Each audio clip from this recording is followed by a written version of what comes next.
Good morning and happy Sabbath, church. Good morning.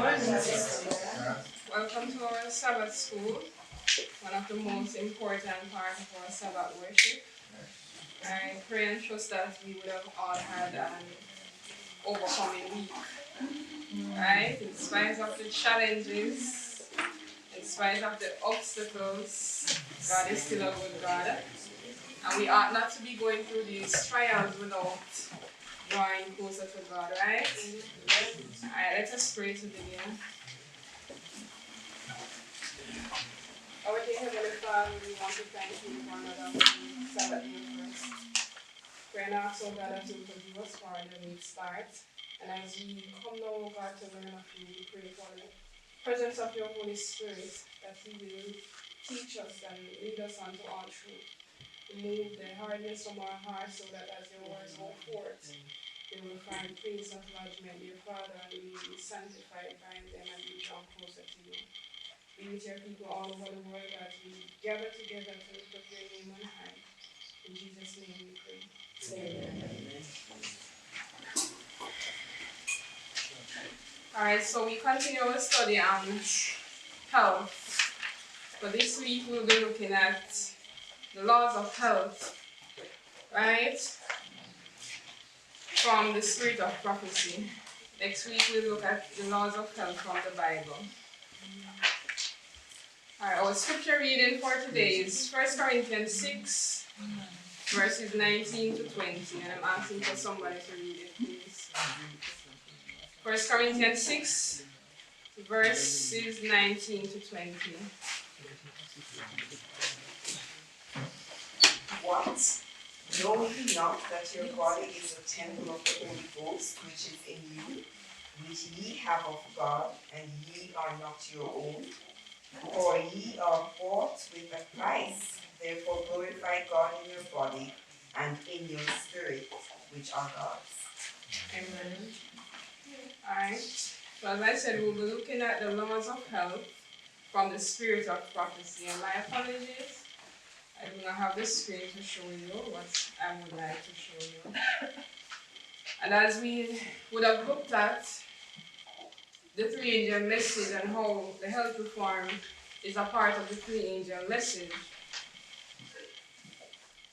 Now, in order for us to be reformed, we must know and understand what constitutes health reform, right? We cannot do something if we do not know what it is about.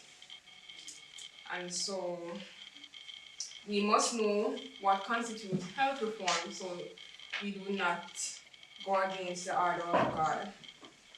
And so we are going to look at the different principles that Sister White would have outlined pertaining to health reform. You know, there are many acronyms, right? Anybody know any of those acronyms that pertain to the health laws? Yes. Right. Nothing is wrong with acronyms. God did not give us any acronyms, however.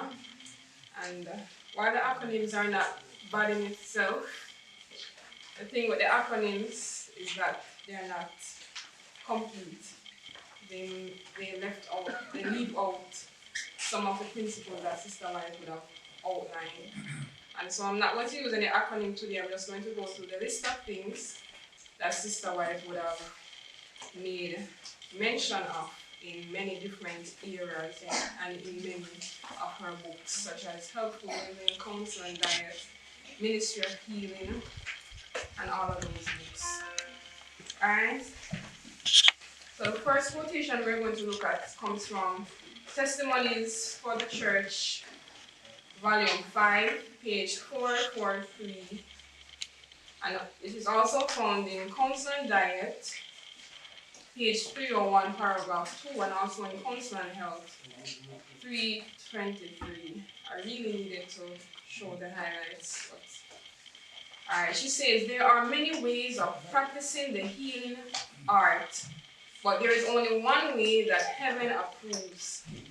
God's remedies are the simple agencies of nature that will not tax or debilitate the system through their powerful properties.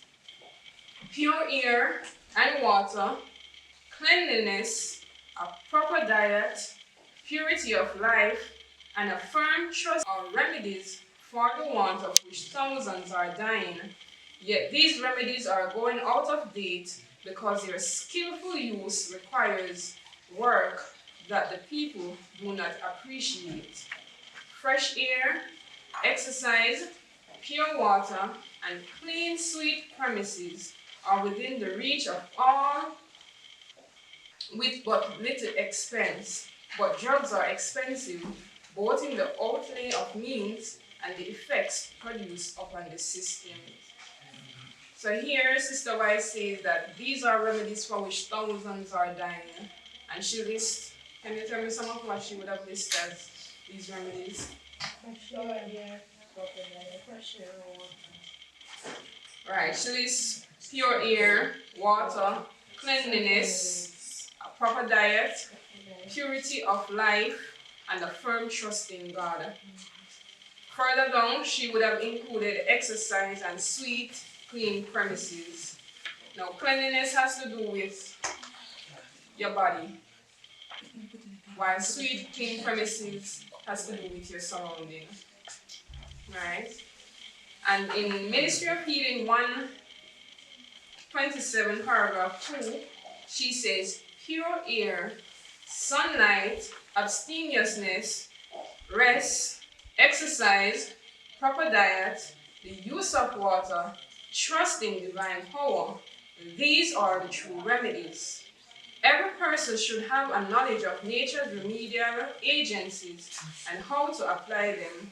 It is essential both to understand the principles involved in the treatment of the sick and to have a practical training that will enable one rightly to use this knowledge. So this is where a person says it's just 8 laws of health. Because in Ministry of Healing, she would have listed 8 of them and said these are the true remedies. But as I read prior to that, she said these are remedies of which thousands are dying, and she would have included cleanliness and purity of life. Right? So it would be only those that she listed in Ministry of Healing. Now in Constant Diet, page 32.1, she says, knowledge must be gained in regard to how to eat and drink and dress so as to preserve health. Sickness is caused by violating the laws of health. It is the result of violating nature's law.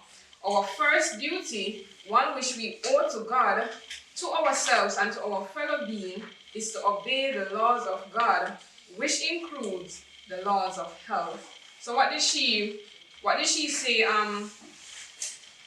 should be preserved, should be done to preserve health in this reading?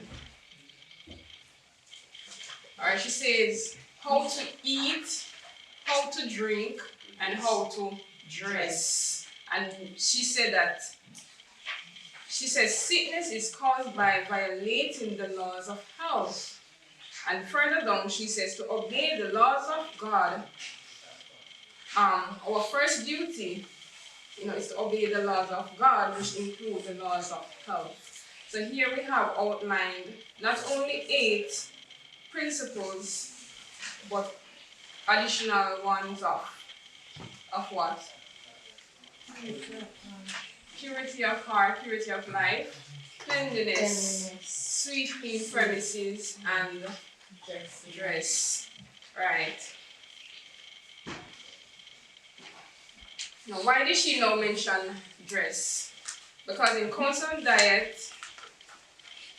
but in the same reading, she would have mentioned that giving heed to the dress reform, proper dressing, healthful dressing, is also obeying the laws of health.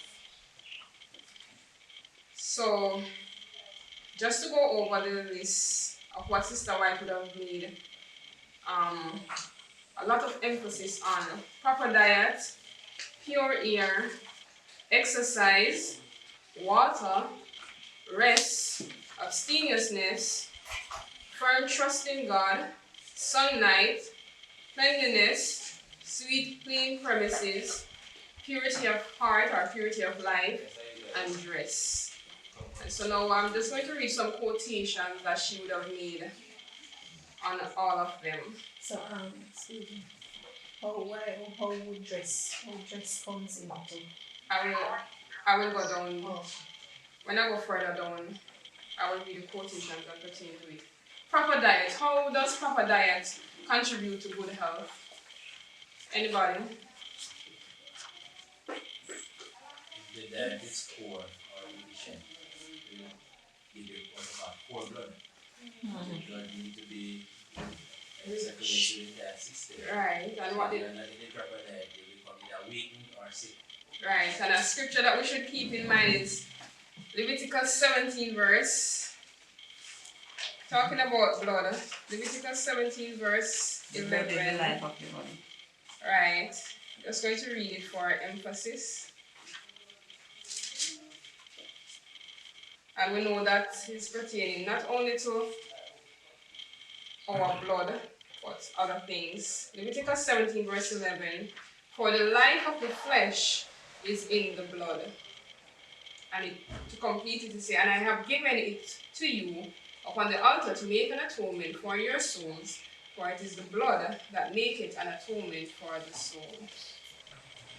So, this is what Sister White has to say. Grains, fruits, nuts, and vegetables constitute the diet chosen for us by our Creator. These foods, prepared in as simple and natural a manner as possible, are the most helpful and nourishing. They impart a strength, a power of endurance, and a vigor of intellect that are not afforded by a more complex and stimulating diet. Ministry of Healing 296, paragraph 1. So we are on a progressive walk where we will eventually have to come off the food. You know, we should be even coming off those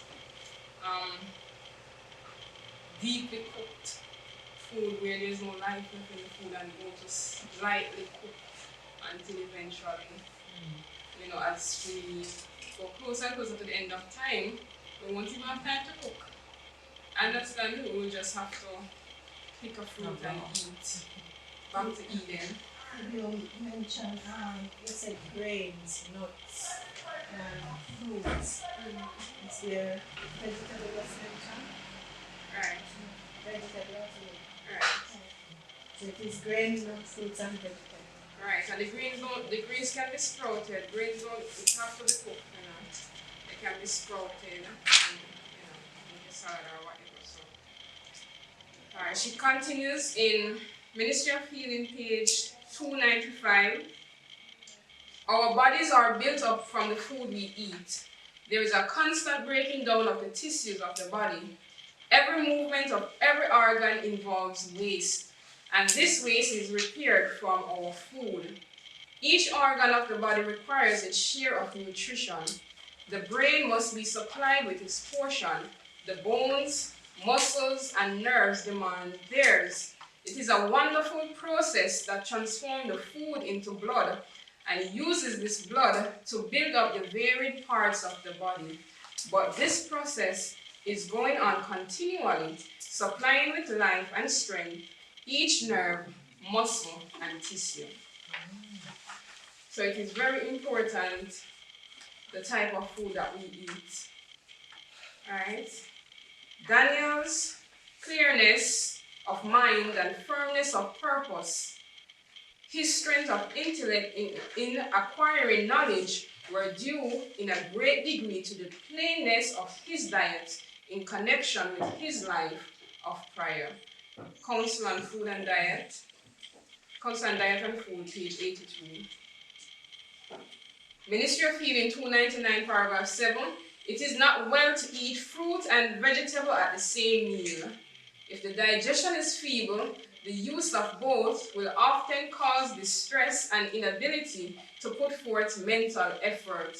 It is better to have the fruit at one meal and the vegetables at another. And she would have said, if the digestion is feeble, trust me, all of us digestion system is feeble because it has been through some form of abuse, right? So we can't say, well, I don't have any stomach problems, so I can eat fruit and vegetables, so we have to consider that and follow that rule. Ministry, continuing in Ministry of Healing 295. In order to know what are the best foods, we must study God's original plan for man's diet. He who created man and who understands his need appointed Adam his food. But not all food wholesome in themselves are equally suited to our needs under all circumstances. Care should be taken in the selection of food. Our diet should be suited to the season, to the climate in which we live, and to the occupation we follow. Anyone want to expound upon that? Those who do say hard labor, they use up more energy, Right, calories. right, And so the person who do a lighter work and necessarily need that type of nutrition right, that the other person uses. So we have to bear in mind our lifestyle, what we eat. right, correct. And if you can, I remember back then, they would give the men more food than they would give the women or the children because they said, he's working. So the principle is there from back then. So yeah, the hard-working person would probably the farmer, the mason, and Right. those persons who are Burning more doing this calories and laborious things. work. But the persons who probably would need less of these calories office would be like workers. yes, office Right. persons. And that does not mean that because he's doing a lot of labor, that does not mean he should get, over what is Exactly. required. He should not overeat Temperate. and say, Be temperate. right. So even if it's not labor work, how about persons who put in a lot of mental Mental like energy. persons that pass away so up and about and so forth. Yeah, but even the mental energy is different than the physical energy. Physical energy demands more than the mental. It does. Right. So, sure. So you have to know how to eat them or overeat in your different category. Remember, for somebody who's out there doing physical labor, he's burning off, and he requires a lot of energy to do the physical aspect. So even though the person who's doing a mental job or thing, they will still require good food to power the brain, but they will not require as much as the person who's doing the physical labor per se. Alright. Ministry of Healing, page 302, she says, scanty, ill-cooked food depraves the blood by weakening the blood-making organs. It deranges the system and brings on disease, with its accompaniment of irritable nerves and bad tempers. The victims of poor cookery are numbered by thousands and tens of thousands. Over many graves might be written, died because of poor cooking. Died of an abused stomach. So, especially ladies, not only ladies, but especially ladies, we should know how to do proper cooking. And Sister White emphasized a lot on proper cooking. And the elderly should be teaching the younger ones how to cook. Right? We should have some cooking class going on, passing down the talent, the skill, the knowledge of how to properly prepare food. Right? So there's a danger then in getting married if you don't know how to cook. Right. She talks about, Sister White emphasized about all of those things. Females should be taught to cook before entering into marriage. Alright? So it goes back to home life then. Right. Because if the mother was not there to help Teach these the things. child to cook properly, yes, you may be able to cook. Yes, but But not there properly. is cook. Right. And there is cook. Right. So it is better for And you see, the rushing into to marriage sometimes you don't think about these things. You think about something else Right. other than the things that we should do. And as you know, we as older ones now must take care, and the younger ones should be more, alert Right. as to how things are happening. Right. And so even for men and husbands and boys, they should learn to cook as well, because suppose one day your wife is sick. You're not going to eat, the child not going to eat because you don't know how to prepare But something. in these time, men work, women work. Well, So that's why we need even family reform. exactly. So we You find out that everybody needs to learn to cook now, Right. because men out, women out. And so So fast the food. woman come in and has to do this cooking, and what happened to Right. her body. She's Right. been trained because you are supposed to cook. Or she's supposed to be at home to do that. Who first come and cook? That's it. The way how Sister will emphasize it for both boys and girls, it says that they all should learn these things Right. to cook, to sew, to help themselves, because it speaks about their usefulness. Right. And then when you both go into marriage, that's when things kind of start to separate. Right. But that means that if the wife can't do something, the husband can still help himself. Right. The wife go away, the husband can still take care of the child or whatever. He can still cook or actually do something. Right. You know, the wife. And she also she would also make comments on, if, say for instance, I'm already married, I don't know how to cook, I should learn. Or if my husband can do it, he should teach me. Yes. So it's not just to leave me there and say my wife can't And cook. criticize. Right. We Which is You teach. right. Alright, so we are to, concerning food, it's about time now we come off sugar. It's about time. Because sugar is very deadly. I'm talking about refined sugar. Very deadly. And even research is showing that sugar is as addictive as cocaine. It has the same addictive influence, power as cocaine. And especially for persons who are mixing sugar and milk, sugar and fermentation. right, it's very deadly. So we know of the substitutes that we can use: baking powder, baking soda. Yes. Not supposed to enter our stomach. I know they say they have the one Aluminum free. aluminum free. I don't know. Probably that will rectify the issue of what she was talking about. I'm not sure. I'm not saying because I'm not sure. Well, she do call out baking powder and baking soda, but she use a more broad word, that's leavening agents. So anything that do those kind of work we should basically stay away from them. Okay. Because it encourages gas. So yeast. Stomach. Like yeast, all of them. Anything that rise something, we should stay away from it. Because it causes gas in the stomach. Dyslexia. But we don't put that Yes, in.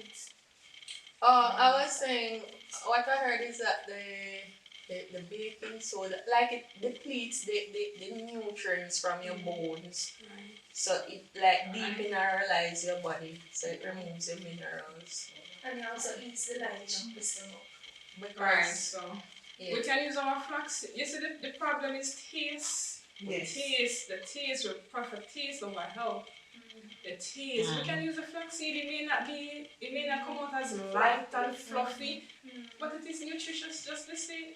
Well, it's more nutritious than where you would have used the baking soda. So we have to move away from these things. The thing is, Sister Anne speaks about that cooking, like these things, is an art. It's an art. Like, It's a the skill. knowledge is out there. Even using the flaxseed, it can be used exactly like Right, egg and like making your eggs. stiff beats and everything. Right. You And can it still gives use us to bake cake and you still get that fluffy feel. But it's Right. because we do not have knowledge in these things, we go to things that we are familiar with. And it's not Instead that, of going and reading and learning these things and starting to practice them and teach others. and it's not that we don't have the knowledge. Exactly. We just don't bother to know what is written. And so also we should avoid overly processed food, overly cooked food. When you finish with the callaloo, it should not be brown. Hallelujah, not supposed to be brown when we finish cooking it. Alright, that means all of the chlorophyll, all of the nutrients, all of the life is gone. But even when it comes down to those green vegetables, if you just use your hands only and work it with your hands, you can Massage still it. get back the same thing. And also, we should avoid refined food. We should avoid spoiled food. Yes. We should avoid the wrong combination of foods, fried, spicy food. We should avoid spicy food. I personally can tell that it affects, I feel it burning in my head and my throat, my stomach. And Sister Maya said it strips away the line of the stomach. You know, so we have to be mindful. So instead use simple, tasty, and as close to natural as possible of food. So something just come back to my mind in order to have a healthy home.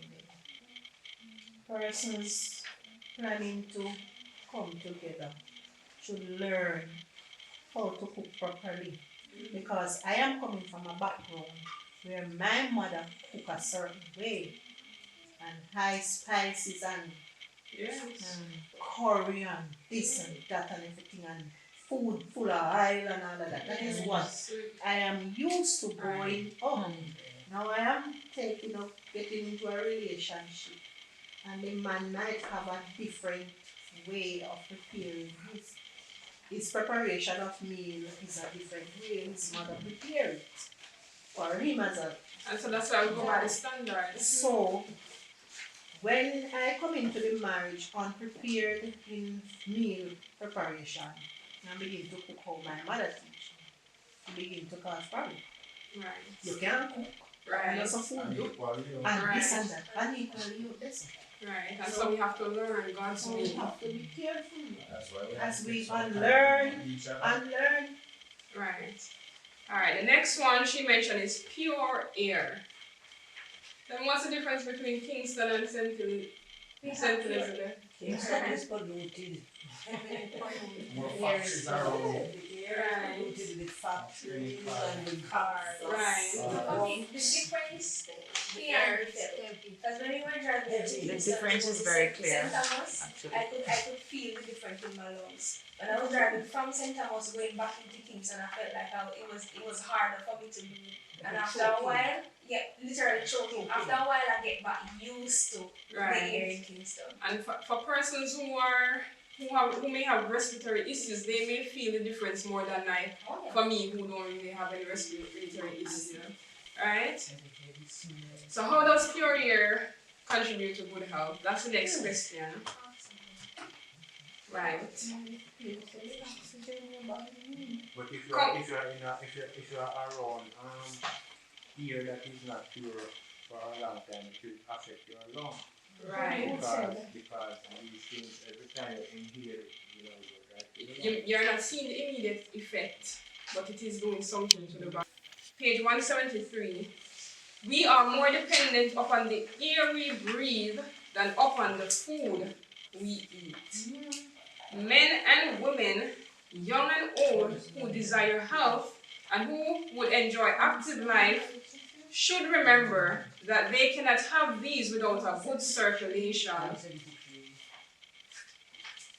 Whatever their business and inclination, they should make up their minds to exercise in the open air as much as they can. They should feel it a religious duty to overcome the conditions of health which have kept them confined indoors, deprived of exercise in the open air. Testimonies for the Church, Volume 1, page 702. Air, the precious boon of heaven, which all may have, will bless you with its invigorating influence if you will not refuse its entrance. How do we refuse the entrance of fresh air? Not breathing properly. Breathing. Well, before we can even breathe in it. They're masking their work. Right, and we lock up the house. Lock up the house all night. Whole day too. All day too. You understand? So we are blocking the entrance of air. She says, welcome it.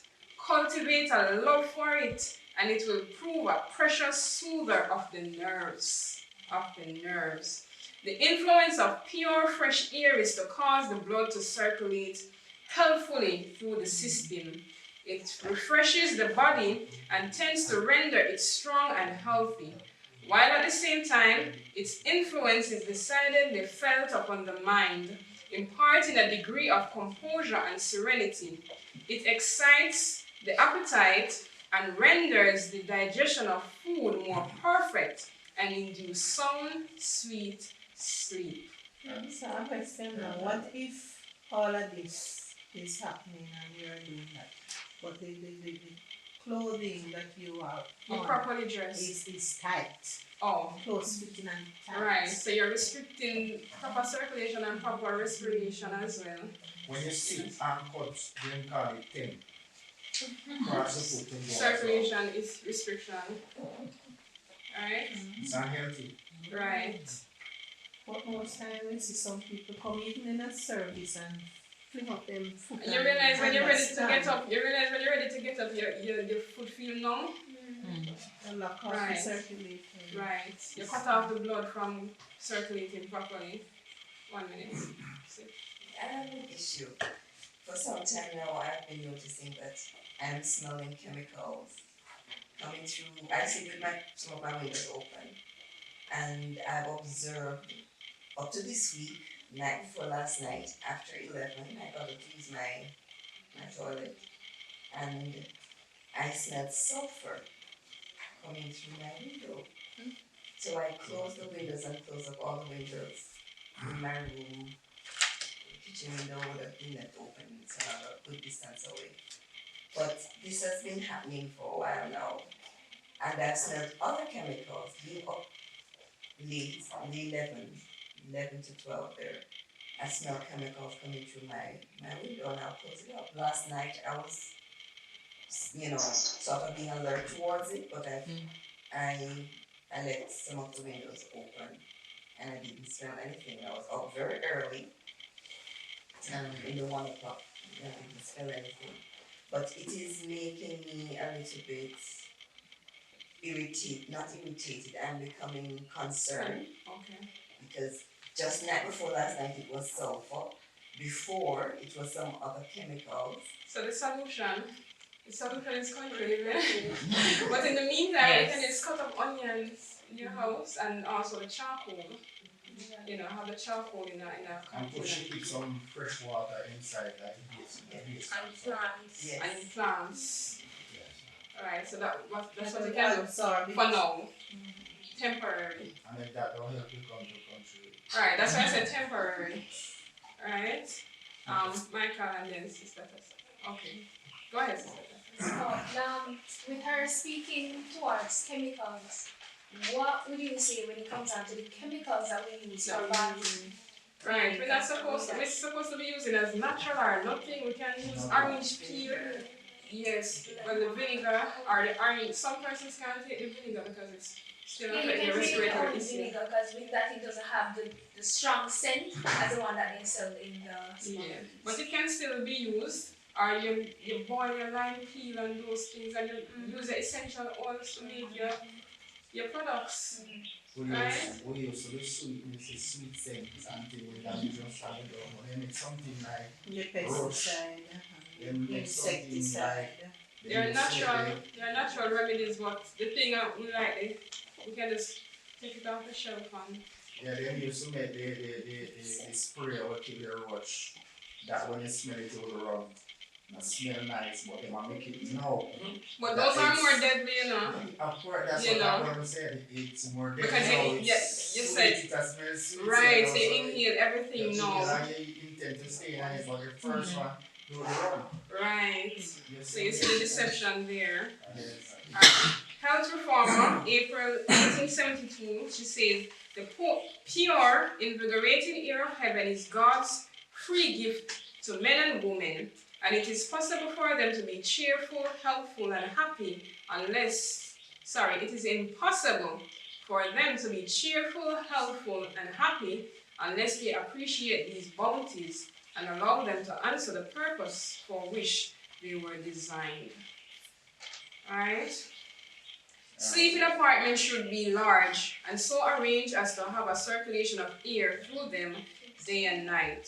Those who have excluded the air from their sleeping rooms should commence to change their course immediately. They should let in air by degrees and increase its circulation until they can bear it winter and summer with no danger of taking cold. The lungs, in order to be healthy, must have pure air. And okay. You know, and for everyone. And this is why we have to look at what's happening right now. The entire system is saying that we're supposed to have on a mask. Right. And then you work into an office where you have to keep that mask through the entire day. Then and most persons work over 8 hours a day. Yes. And if you subject yourself to that, then you will truly get sick. The immune system will be under so much attack that, you find yourself in the hospital. So we have to be mindful, and most of these people don't understand where these things tending and why they're not supposed to happen. Right, weakening the immune system. Have to educate them. Right. She said, okay. That statement that you just read also gives us a sneak peek of how we're supposed to build our houses. Because if you notice, most of the complex basically matches back saying you cannot breathe in those places, especially Kingston. Right. And you're seeing that based on depriving our health for the sake of money. Persons want to use less space and make more money, so they make it very and very then small. they will have to spend all of that money to try and rectify it. Exactly. For money. Right. She says many families suffer with sore throat, lung disease, and liver complaints brought upon them by their own course of action.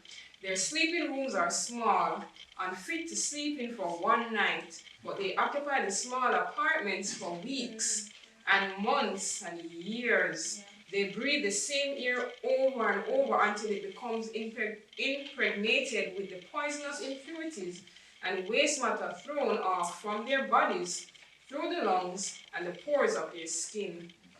Those who thus abuse their health must suffer with disease. Healthful Living 73. Suppose you have a big space, a large space like here, so. And you pack up the large space where you have the furniture. Right. So you see, so there's different ways that we are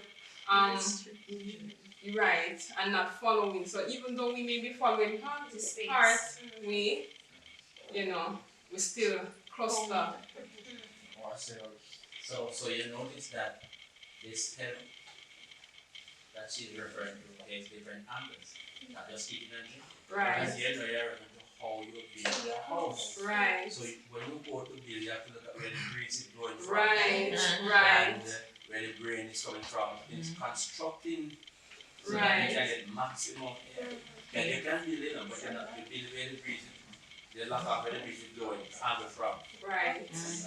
And then some people they sleep and they cover the entire body. They're like a mummy. Right. So Sister Maya says we should she said it's better to, even if the rain is falling, it's better to, warm up but still open the air. But you don't warm up so much that you cloak up.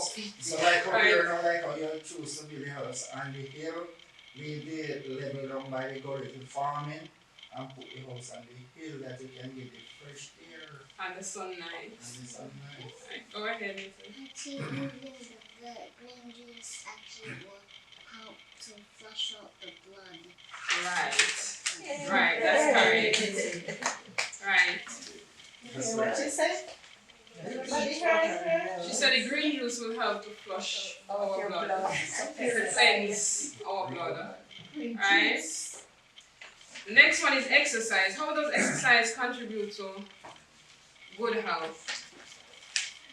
Circulation. And we need to start exercising. Boy. Alright. Right. Consistently. Yes, consistently, that's the word. Right. Those who are working, walk to work,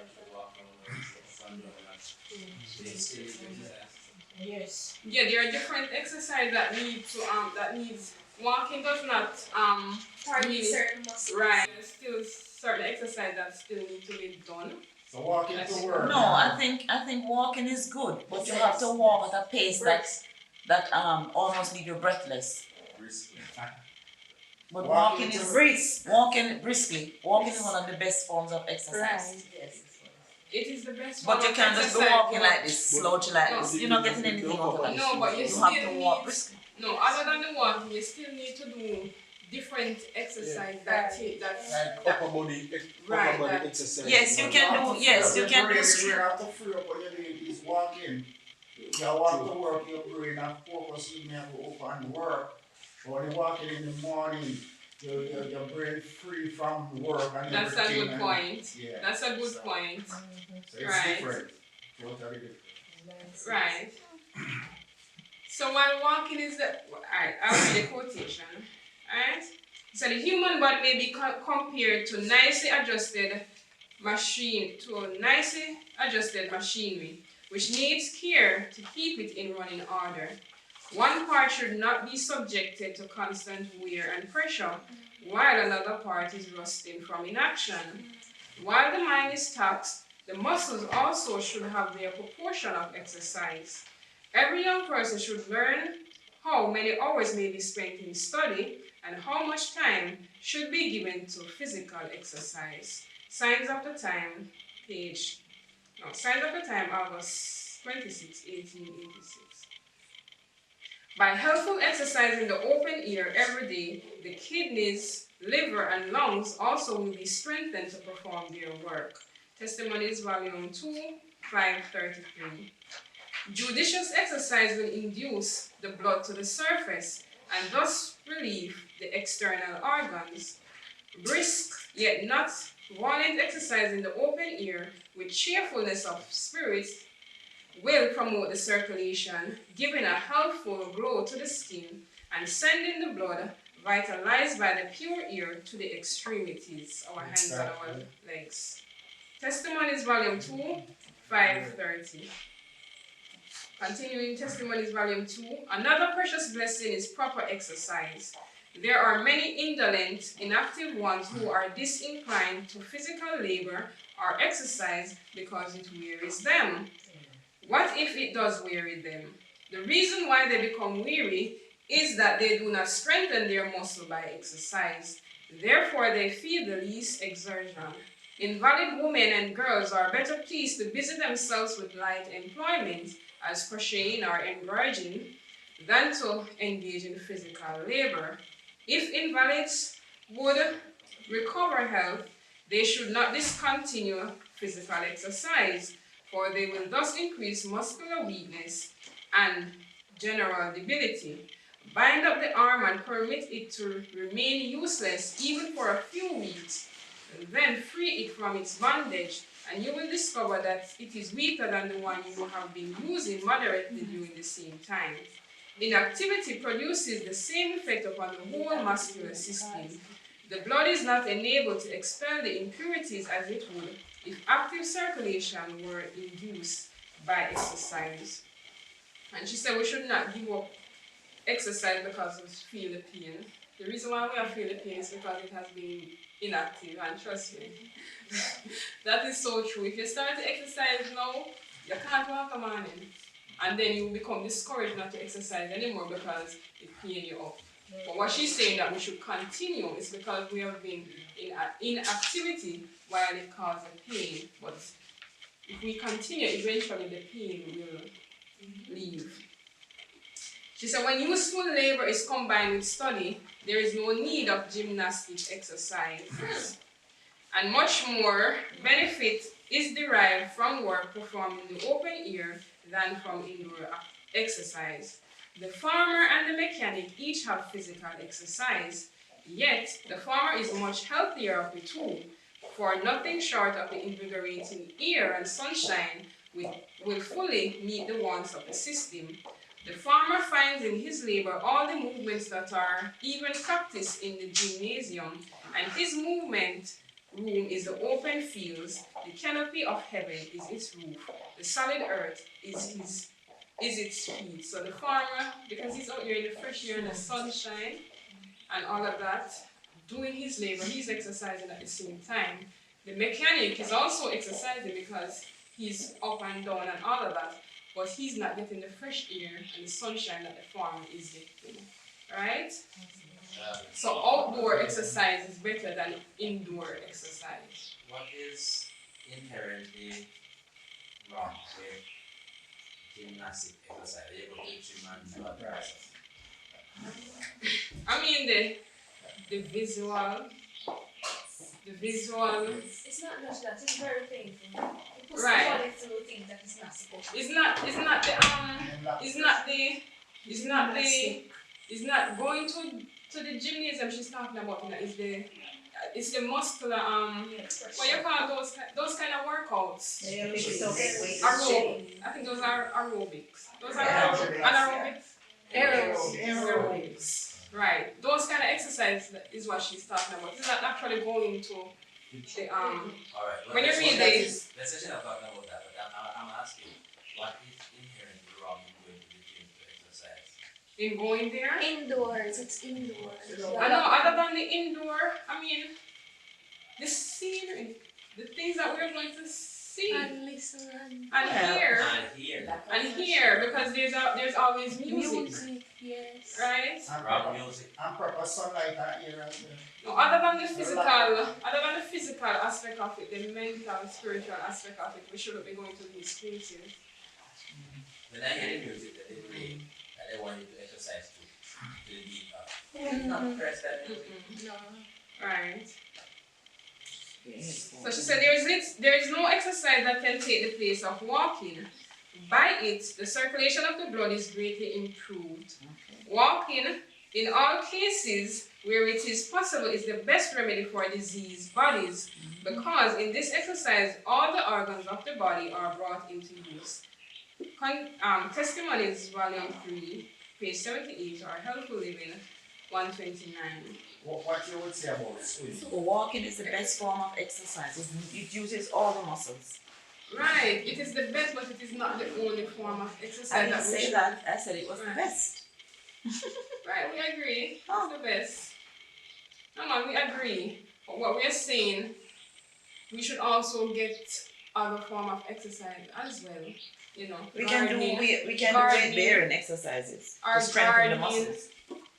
Gardening, you know, for those who do carpentry, they would have already be getting, you know. Gardening. Yes, so exercises like gardening and stuff to Right. strengthen the muscles. Right, the gardening not only give you the physical benefit, but also the mental benefit as well. And I remember some time ago, they were having a challenge with some police. They were so aggressive and they were abusing their authority. And they put them from frontline duty and put them to work among flowers. Right. Because in a short time, they were transformed. Right. They put them back on frontline duty. Right, and that's one of the best recommendations for the elderly. You know, give them a little garden. It helps them to keep their mind. You know, and then when they see, you know, when you see a plant being transformed, that gives you hope that God is able to transform you as well. And you know, it just keep your mind in the mind of Christ. Manual occupation for the youth is essential. The proper exercise of mind and body will develop and strengthen all the powers. Both mind and body will be preserved and will be capable of doing a variety of work. Ministers and teachers need to learn in regard to these things, and they need to practice as well. Healthful Living 136. Your means could not be used for better advantage than in providing a workshop furnished with tools for your boys and equal facilities for your girls. They can be taught to love labor. Agriculture will open resources for self-support, and various other trades also can be learned. This real, earnest work calls for a strength of intellect as well as of muscle. There is cooking, dressmaking, and gardening to be done. Strawberries should be planted and plants and flowers cultivated. She's just listing different things that the youth can do to as a form of exercise, but also it will also be of benefit to them. So youth should not be idle, sitting around just reading or just watching. They should be active, and so the older men should be teaching the younger men the trade work so they can be active, right? Sorry, what do you say about drivers? Yeah, some people do mostly driving Sedentary. It's mainly the hands and the feet being occupied. That's almost a sedentary lifestyle. Because even when you see, first time the drivers used to come out and load the car, now they sit and somebody load it, so they're almost sitting for an extended period of time. But the hand movement, that's not really exercise. It is a healthy lifestyle. Right.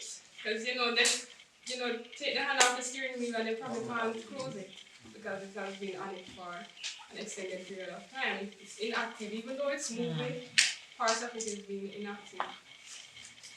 When to exercise. Exercise will aid the work of digestion. To walk out after a meal, hold the head erect, put back the shoulders, and exercise moderately will be a great benefit. The mind will be diverted from self to the beauties of nature.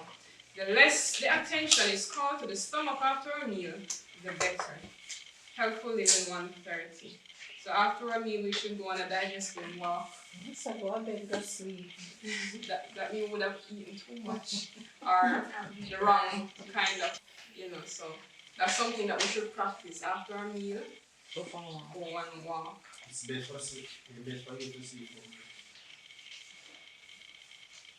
Morning exercise in walking in the free, invigorating air of heaven or cultivating flowers, small fruits and vegetables is necessary to a healthful cultivation of the blood. It is the surest safeguard against colds, coughs, congestion of the brain and lungs, inflammation of the liver, the kidneys and the lungs, and 100 other diseases. Morning exercise, morning walks, right? Neither study nor avoiding exercise should be engaged in immediately after a full meal. This would be a violation of the laws of the system. Immediately after eating, there is a strong draw upon the nervous energy. The brain force is called into active exercise to assist the stomach. Therefore, when the mind or body is taxed heavily after eating, the process of digestion is hindered. The vitality of the system, which is needed to carry on the work in one direction, is called away and set to work in another. Helpful living 131. So after eating, we should never exercise or study. And I guess that's where the walking will come into play. After we eat, go on a walk. Because the brain work in collaboration with the digestive system to process all of that food. When we call away the brain to be reading Genesis, So some of us eat and read. No, Sister White said we should actually make time to eat. If we don't have time to eat, so don't we not have enough time, so we have to work and eat together at the same time. But that's breaking the health law. That's violating the health law. Alright. What is the major difference between morning walking and evening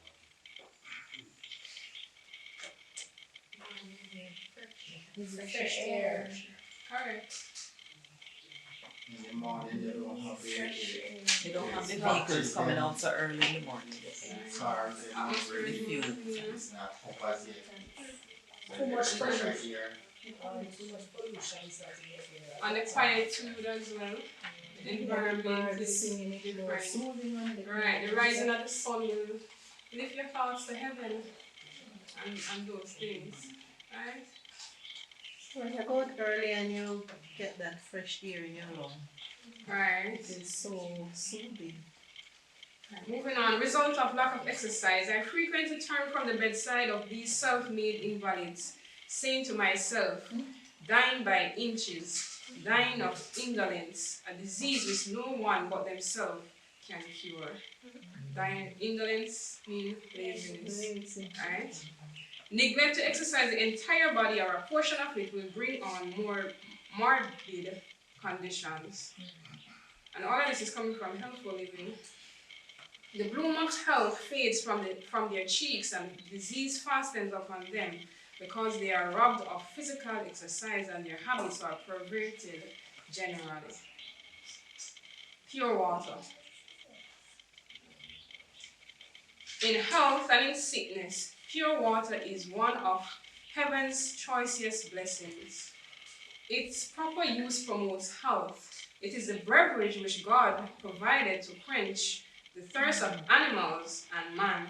Drunk freely, it helps to supply the necessities of the system and assists nature to resist disease. The external application of water is one of the easiest and most satisfactory ways of regulating the circulation of the body.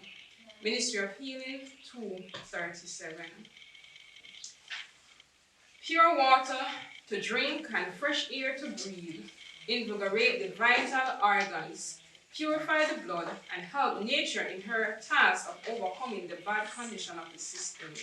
Selected messages 2:456.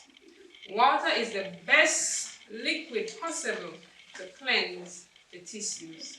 Review on Herald, July 29, 1844. Water treatments, wisely and skillfully given, may be the means of saving many lives. Let diligent study be united with careful treatments.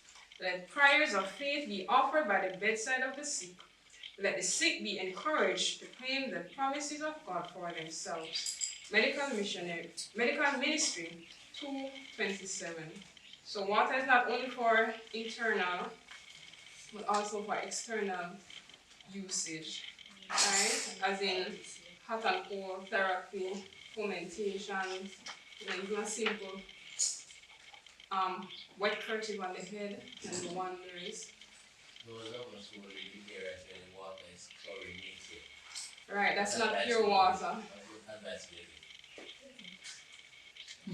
Well, instead of consuming water inside. Instead of consuming it inside? Oh, well, they can boil it or the charcoal. What other ways they have? What other options they have? Filter system. Yeah, the charcoal will filter it. And someone from the ones that you can catch the water in a glass bottle. In the sunlight. And put it in the sunlight. In the sunlight. Alright. And you know, I was reading, I think it was James White, where he said that those water we're not even supposed to bathe with it. Yeah. Because they have the impurities. You see on the pipes and you see. Right. So your skin. Right. We should not even bathe with those impure water. That's why she said pure, soft water.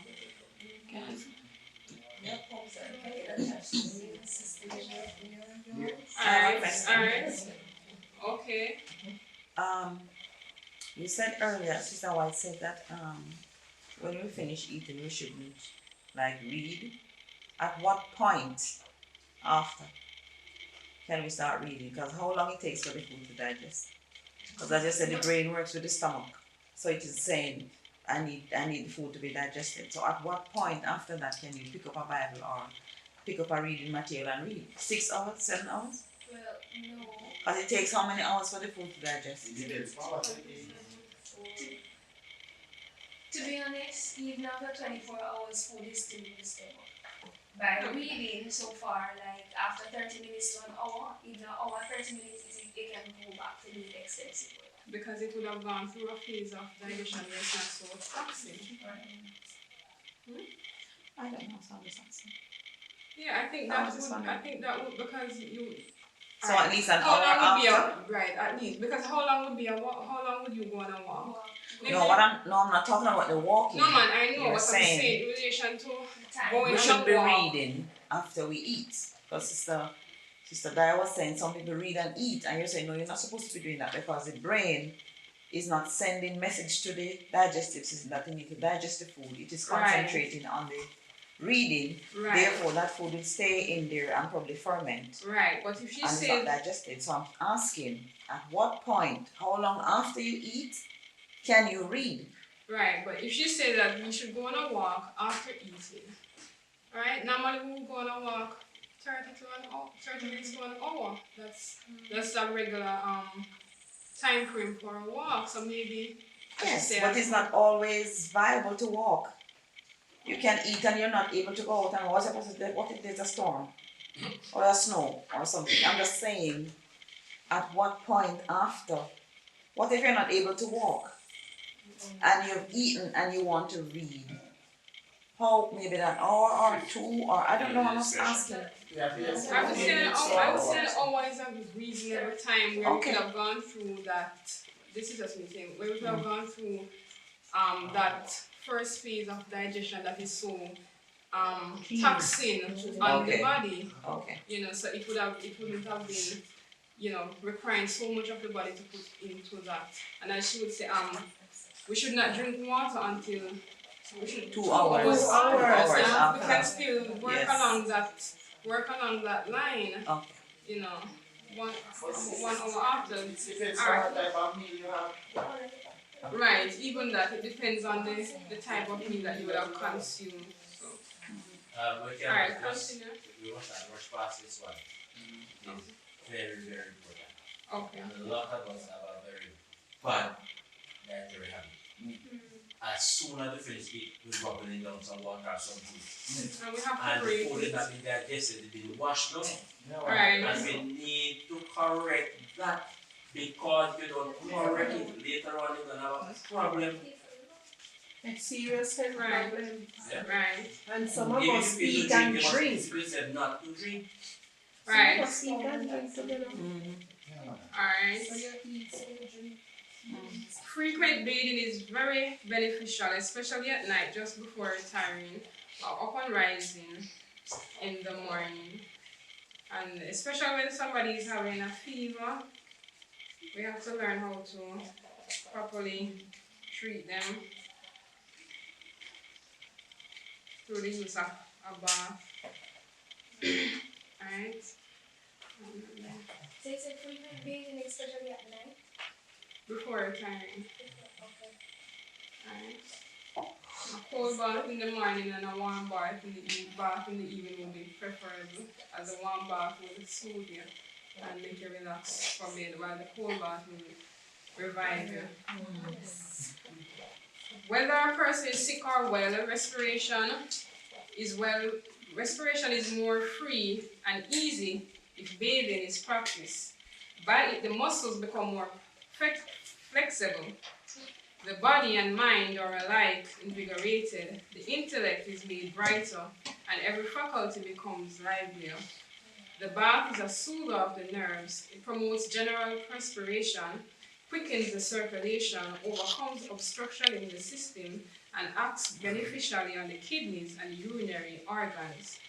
Bathing helps the bowels, stomach, and liver, giving energy and new life to each. It also promotes digestion, and instead of the system increasing the liability to cold, a bath properly taken fortifies against cold because the circulation is improved and the uterine organs, which are more or less congested, are revived. For the blood is brought to the surface, and a more easy and regular flow of the blood through all the blood vessels is obtained. Helpful Living 2:28. A right and wrong use of water. Many make a mistake in drinking cold water with their meals. Taken with meals, water diminishes the flow of the salivary glands. Yeah, saliva. And the colder the water, the greater the injury to the stomach. Ice water or ice lemonade drunk with meals will arrest digestion until the system has imparted sufficient warmth to the stomach to enable it to take up its work again. Hot drinks are debilitating, and besides, those who indulge in their use become slaves to the habit. Food should not be washed down. No drink is needed with meals. Eat slowly and allow the saliva to mingle with the food. The more liquid there is taken into the stomach with the meals, the more difficult it is for the food to digest. For the liquid must first be absorbed. Do not eat largely of salt. Give up buttered pickles, and I might add ketchup. Give freely spiced food. Keep fiery spiced food out of your stomach. Eat fruit with your meals, and the irritation which calls for so much drink will cease to exist. But if anything is needed to quench thirst, pure water, drunk some little time before or after the meal, is all that nature requires. Never take tea, coffee, beer, wine, or any spirituous liquors. Water is the best liquid to cleanse the tissue. Sunlight. This is one of nature's most healing agents. Helpful Living 229. If you would have your home sweet and inviting, make them bright with air and sunlight. Remove your heavy curtains, open the windows, throw back the blinds, and enjoy the rich sunlight, even if it be at the expense of the colors of your carpets. If the windows are free from blinds and heavy curtains, and the air and sun permitted to enter freely the darkened rooms, there would be seen a change for the better in the mental and physical health of the children. The pure air would have an invigorating influence upon them, and the sun that carries healing in its beams would soothe and cheer and make them happy, joyous, and healthy. In the building of houses, it is especially important to secure thorough ventilation and plenty of sunlight. Let there be a current of air and an abundance of light in every room in the house. Sleeping rooms should be so arranged as to have a free circulation of air day and night. No room is fit to be occupied as a sleeping room unless it can be thrown open daily to the air and sunlight. Here is something that Kellogg's wrote in General Conference Bulletin. Sunlight is another enemy of germs. Some deadly germs exposed to direct rays of sunlight will be killed in a few minutes. That is one reason why a house should have plenty of sunshine. Even diffuse light is to some degree destructive of germs. Germs grow and thrive in the darkness. I think the ideal house would be of glass, so the sun could get into every corner and kill the germs.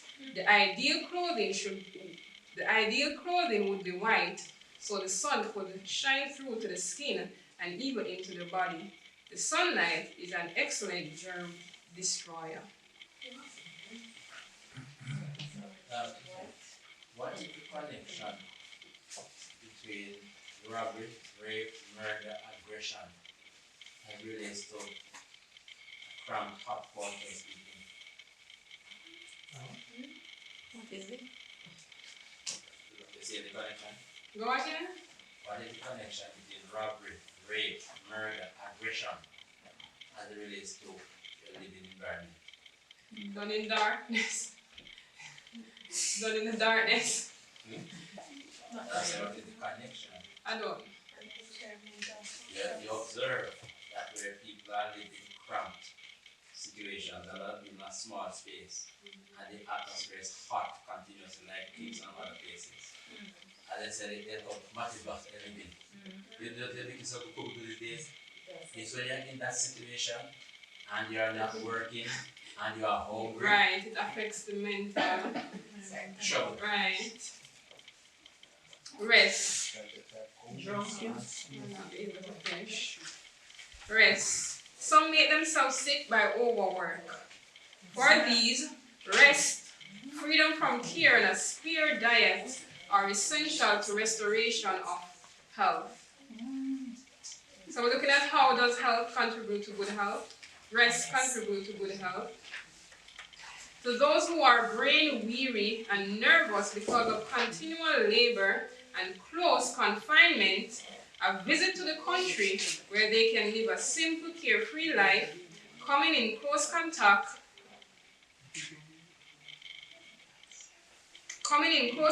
with the things of nature will be most helpful. Roaming through the fields and the woods, picking the flowers, listening to the songs of the bird will do far more than any other agency toward their recovery. Ministry of Healing 296. Manuscript release 7/2/27. I know from the testimonies given me from time to time for brain workers that sleep is worth far more before than rest. After the stomach has done its work for one meal, do not crowd more work upon it before it has had a chance to rest and before a sufficient supply of gastric juice is provided by nature to care for more food. 5 hours at least should elapse between each meal, and always bear in mind that if you would give it a trial, you will find that 2 meals are better than 3. Letter 73, 1896. The stomach, when we lie down to rest, should have its work all done that it may enjoy rest, as well as other portions of the body. The work of digestion should not be carried on through any period of the sleeping hours. So when we go to sleep, digestion should be complete, and that's why we eat at least 3 hours before bed should be our last. But if you actually look at the calculation, it says that at least 2 hours before midnight for bedtime, and at least 5 hours for digestion. So if you do the calculation, your last meal should be around 5 o'clock, and then you should be heading to bed by 10. Or earlier than earlier than 5. Right. 9 o'clock. I noticed that I don't know if there's any other church or denomination that has got this detailed instruction like this 7 day. This is every single every step of the way. Right. So we don't have no excuse. No. So if we abuse the laws, we're the ones who are going to reap bad results. Because we're supposed to be the standard. We're supposed to be the standard. We're supposed to be showing to the world the standard. So if this message, this blessed message that we have was being taught to the church maybe 50 years ago, or in its conception here in Jamaica, I think we would be a more healthy, more wise, more thinking everything, we would be doing much better. And then now, we would have a more person settling in the truth, because this message that I see should go before even the Sabbath rest. Because if we don't know the health rules, how are we going to have proper rest? In Christ. So the health message should go ahead to prepare people, and then we bring them into the Sabbath rest. Because the body would know how to rest. But we do the thing the other way around, and it is now just Sabbath, so Sabbath, nothing else. So we eat anything we want and do anything we want, but when Sabbath comes, we're perfect. Right. And so in order for us to keep the Sabbath holy, we have to be reformed in all the other areas. Right. There has been a rejection of the message. Right. And so even for us, danger lies within present truth. Because even though we say we accept, we are not practicing it. So Brother Dyer? No, I was saying that we don't really short term when we know the truth, we have the truth. We are rich and but increase. we apply it to ourselves.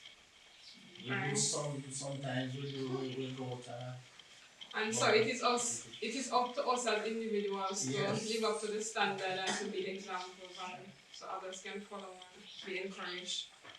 In many cases, the faintness that leads to the desire for food is felt because the digestive organs have been too severely taxed during the day.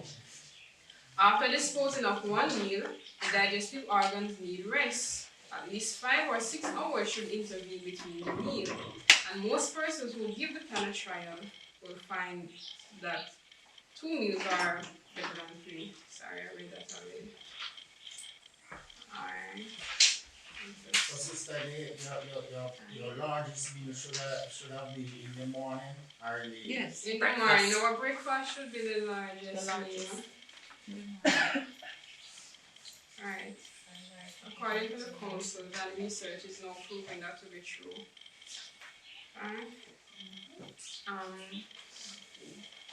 have to wrap up now. Let me wrap up. Those who sanctify the Lord God in their hearts,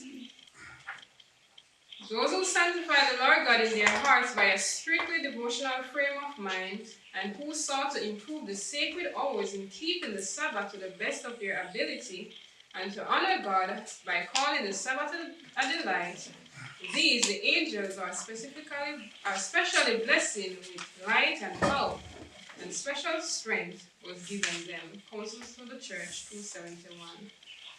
The Sabbath given to the world as a sign of God as the Creator is also the sign of Him as the Sanctifier. The power that created all things is the power that recreates the soul in His own likeness. To those who keep holy the Sabbath day, it is a sign of sanctification. True sanctification is harmony with God, oneness with Him in character. It is received through obedience to those principles that are the transcript of His character, and the Sabbath is a sign of obedience. He who from the heart observes the fourth commandment will obey the whole law. Testimony, Volume 6, 351. We should not provide for the Sabbath a more liberal supply or a greater variety of food than for other days. Instead of this, the food should be more simple, and less should be eaten, in order that the mind may be clear and vigorous to comprehend spiritual things. Overeating befogs the mind. The most precious words may be heard and not appreciated, because the mind is confused by an improper diet. By overeating on the Sabbath, many have done more than they think to dishonor God. Testimonies, Volume 6, 357. And so even on the Sabbath, our digestive system should not be working harder than it does during the rest of the week. So we have to look at rest in a much broader sense. Right? Not only not doing physical labor, but also not overworking the digestive system, because in overworking it, then we can't discern spiritual things. Alright? Before we close, we'll have to stop here. We just gone through 7 of them, but rather 6 of them. We'll have to continue next week. Finish? Okay. What are they? I was saying in the building, they teach us that when you come on Sabbath, you should have the most luxurious food and things like that. That's Sabbath. That's the leeway to sin. That's the leeway to sin. That's right. Right. You see, after we finish eat and then I will go want to sleep. That's right. Talk nonsense. Right, and you know. So pray the present truth. Right, and so we have to be mindful of the variety, as she said, the variety and also the kind of food. I remember talking to somebody and they were saying, but Sister Weiss, I must have a best meal.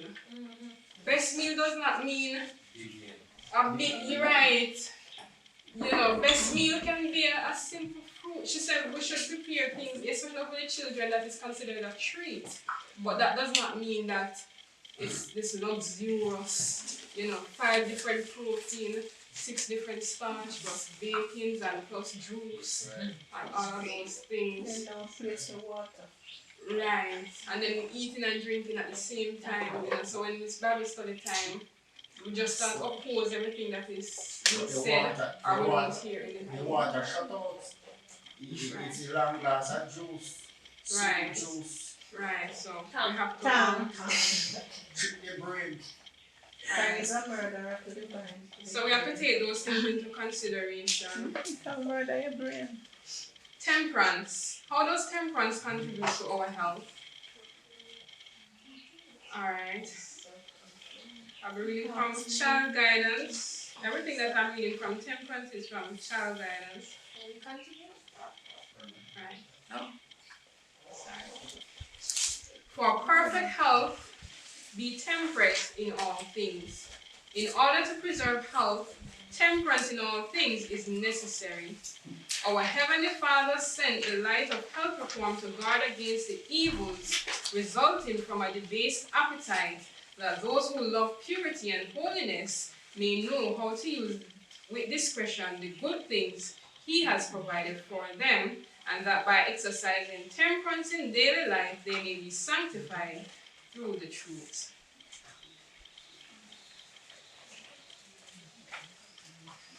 Temperance in study. Intemperance in study is a species of intoxication, and those who indulge in it, like the drunkard, wander from safe paths and stumble and fall in the darkness. The Lord would have every student bear in mind that the eye must be kept single to the glory of God. He is not to exhaust and waste his physical and mental powers in seeking to acquire all possible knowledge of the sciences, but is to preserve the freshness and vigor of all his powers to engage in the work which the Lord has appointed him in helping souls to find the path of righteousness. And if you know the story of James White, he was even intemperate in studying and laboring, and he suffered greatly for that. And so we have to be mindful of, even seeking to search God. We should stop where God said we should stop. Don't go beyond trying to figure out the person of God and how he came about. And those are intemperate study, going overboard. So we have to stay on path, as she says. As a rule, the labor of the day should not be prolonged into the night. I have been shown that those who do this often lose much more than they gain, for their energies are exhausted and they labor on nervous excitement. They may not realize any immediate injury, but they are surely undermining their constitution. Those who make great exertions to accomplish just so much work in a given time and continue to labor when their judgment tells them they should rest are never gainers. They are living on borrowed capital. They are expending the vital force which they will need at a future time. And when the energy they have so recklessly used is demanded, they fail for want of it. The physical strength is gone, the mental powers fail. They realize that they have met with a loss, but do not know what it is. Their time of need has come, but their physical resources are exhausted. Everyone who violates the laws of health must sometimes be a sufferer to a greater or less degree. God has provided with us constitutional force, which will be needed at different periods of our lives. If we recklessly exhaust this force by continual overtaxation, we shall sometime be the losers. So we should not overwork. Even if you're reading a good material, religious material, after a while you find that you are not in awareness. Put on the book. Right. Probably rest of 10 minutes or so. Right.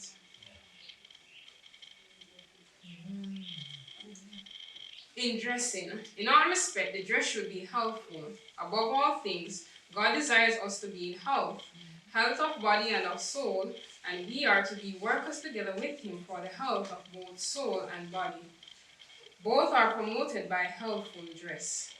It should have the grace, the beauty, and appropriateness of natural simplicity. Christ has warned us against the pride of life, but not against his grace and not against its grace and natural beauty. So we should be temperate in how we dress. Not in terms of she's talking in terms of, fashion. Right? We should be simple and modest. Temperance in eating, we would have looked at that already. Special care not to overeat. Just a 9.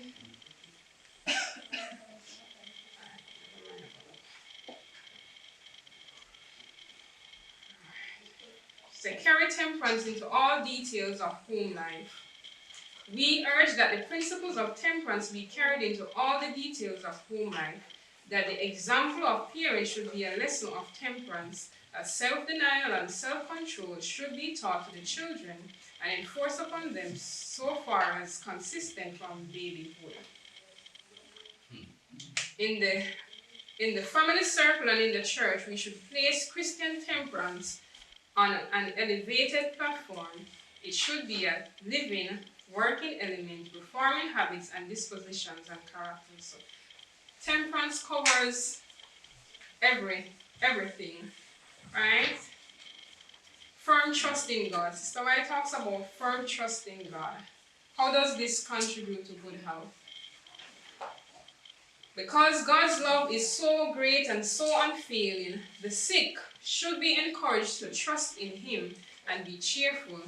To be anxious about themselves tends to cause weakness and disease.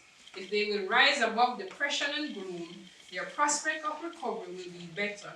For the eye of the Lord is upon them that hope in His mercy. Ministry of Healing 2:29. And speaking of the woman with issue of blood, Christ did not ask the question for his own information who had touched him. He had a lesson for the people, for his disciple, and for the woman. He wished to inspire the afflicted with hope. He wished to show that it was faith which had brought the healing power. The woman's trust must not be passed by without comment. God must be glorified by her grateful confession. Christ desired her to understand that he approved her act of faith. Ministry of Healing, page 60. When we pray for the recovery of the sick, whatever the outcome of the case, let us not lose faith in God. If we are called upon to meet bereavement, let us accept the bitter cup, remembering that a father's hand holds it to our lips. But should health be restored, it should not be forgotten that the recipient of healing mercy is placed under renewed obligation to the Creator. Ministry of Healing 2:33. Sickness of the mind prevails everywhere. 9/10 of the disease from which men suffer have their foundation here. Perhaps some living home trouble is like a canker, eating to the soul and weakening the life forces. Remorse for sin sometimes undermines the constitution and unbalances the mind. So a lot of persons are sick because they feel guilty. They are living with regret.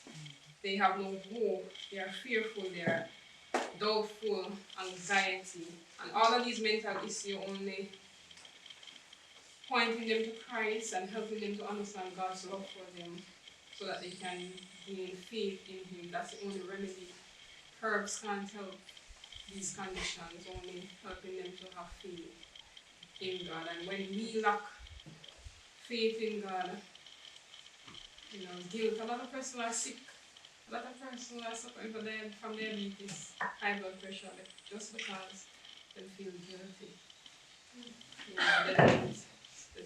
They don't, even though they say that they believe that God forgives them, they are still walking in that guilt, and it is showing in their physical. You know, one of my concerns as we are going through this scourge of COVID is really about they use the media a lot around the world to play on the minds of the people. They are driving fear, Right. dread, and everything to the minds of the people. And say, yeah, wear mask, wear mask. If you rev a car engine while blocking the muffler, you're gonna mash up the engine. Mm-hmm. So if you're gonna cover your nostril for hours and end, you are killing yourself. I can understand if let's say cover your mouth. But to be covered your nostril, you need fresh air. That is a recipe for disaster, and these things are coming from minds that are demented, they are diabolical, and they are lunatics. Right. And we must be careful how we make fear drive us. Right. You come to worship God, you say, holy in a mass, and they're going to 6 feet apart. What nostril have to do with sitting 6 feet apart? You're breathing like dragon to breathe or something to happen to somebody? Right. These are crazy rules. And we as health farmers and present truth, we have to stand up and be resolute. And this poison that I want to inject in us, this vax, tell your brethren and sisters, be wary of it. Right. Because you do not know what you have put in your system. And once it goes in, it cannot come back out. And lots have been messed up, and many more are going to be messed up. So they may not like us to stand up. They don't say that you are anti this and you're anti that and theory, but it's better to stand with Jesus. Where is our faith? We say we are faith-based people. And everything they say running down following it. Something's wrong with that narrative. And so we need to trust in God. And so if the record should be shown to us by God, many of these persons would have died not from the so-called COVID, but from fear. And God said that He has not given us the spirit of fear, but of power, love, and a sound mind. And He also said that perfect love casts out all fear. So it's for us to bring the love of Christ to these persons so that they will not remain fearful. Sister Simone, and then short and quick. Okay, the point of recovery. And the point of recovery, when you said, Sister Kaydian, that you can use all the remedies that God has provided for us to use for a particular illness, right? And I am speaking from a third person experience where she had said that she had cancer and she used all the remedies that she could possibly use, but there was a heart cancer going on with her because she have people in her heart. Right. She at the time she was keeping malice. Right? And she said she prayed to God and said, why me can't recover? Why? And God said to her, anytime you let go the persons that you're keeping up in your heart, you will get your healing and deliverance.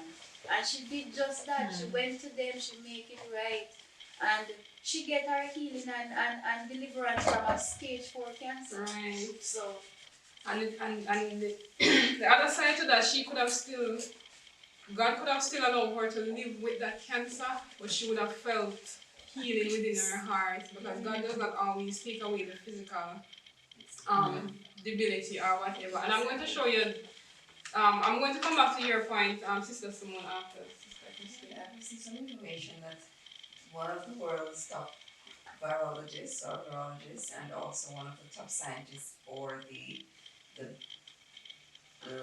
pharmaceutical company, says that everybody who has taken the vaccine will die within 2 to 3 years, and they should prepare to incinerate the bodies because they will be too much to handle.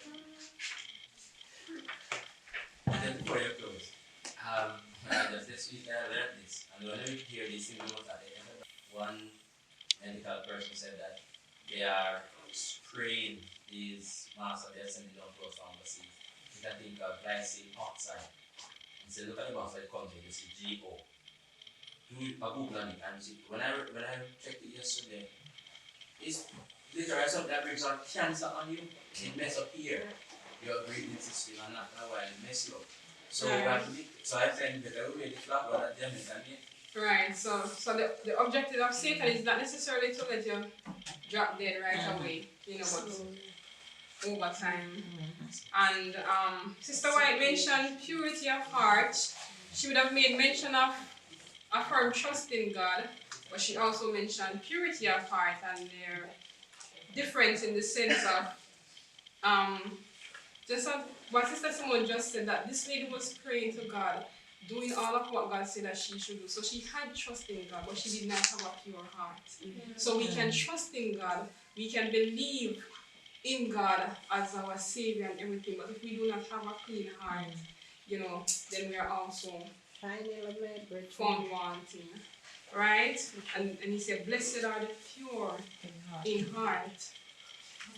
And whatsoever things are pure, right. whatsoever things are just, whatsoever things are lovely, whatsoever things are true and honest, right. if there be any virtue, or if there be any praise, think on these things. And it also says, when you think about your fellow men, esteem them better than yourself. Then you wouldn't have this morbid behavior towards each other. Right. Wrapping up in 10 minutes. Alright, Sister Maya says, here is a wife. She quoted that text that Sister Dyer quoted, and then she added, here is a wide field in which the mind can safely range. If Satan seeks to turn it to low and sensual things, bring it back. When corrupt imagining seek to gain possession of your mind, flee to the throne of grace and pray for strength from heaven. By the grace of Christ, it is possible for us to reject impure thoughts. Yes. Those who desire immortality must not allow an impure thought or act. If Christ be the theme of contemplation, the thoughts will be widely separated from every subject which will lead to impurity in action. The mind will be strengthened by dwelling upon elevating subjects. We are living in a time when everything that is false and superficial is exalted above the real, the natural, and the enduring. The mind must be kept free from everything that will lead it in a wrong direction. The thoughts will be of the same character as the food we provide. The mind must be kept free from everything that would lead it in a wrong direction. It should not be encumbered with trashy stories which do not add strength to the mental powers.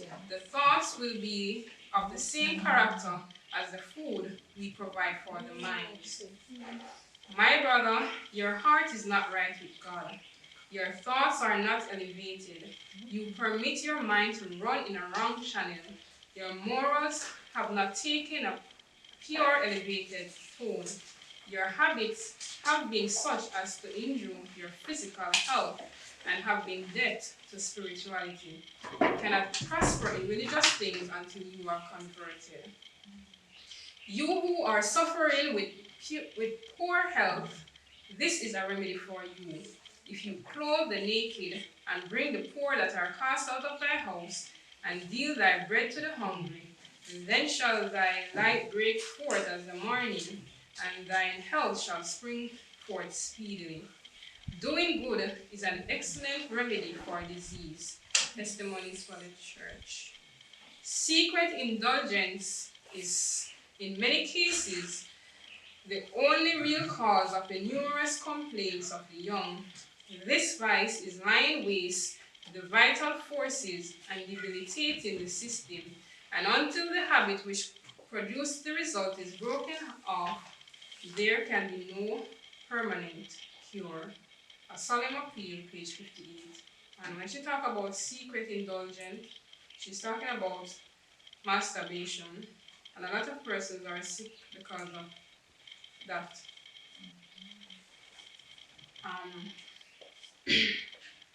Testimonies on sexual behavior, page 110, she said, the marriage covenant covers sin of the darkest hue. Men and women professing godliness debase their own bodies through the indulgence of corrupt passions and thus lower themselves beneath the brute creation. They abuse the powers that God has given them to be preserved in sanctification and honor. Health and life are sacrificed upon the altar of base passion. The higher, nobler powers are brought into subjection to the animal propensities. Those who thus sin are not acquainted with the results of their course. Let God-fearing men and women awake to their duty. Many professed Christians are suffering with paralysis of nerve and brain because of their intemperance in this direction. Rottenness is in the bones and marrows of many who are regarded as good men, who pray and weep, and who stand in high places, but whose polluted carcasses will never pass the portals of the heavenly city. It is carrying that which is lawful to excess that makes it a grievous sin. And she's talking about sexual excess in the marriage relation. Right? So there should be temperance exercise there. And other forms of impurity that she speaks about is homosexuality and evil associations. In order to have health, we must keep ourselves in harmony with God's law. To have clean hands and a pure heart is to have contentment of mind, and this is conducive to health. The Medical Missionary, October 1, 1893. I'll end here now for today. The Medical Ministry, October 1, 1893. And so this ends our study for today. I'll wrap up this part of it next week, and then we'll move on and look at the laws of health from the Bible. Alright, let us pray.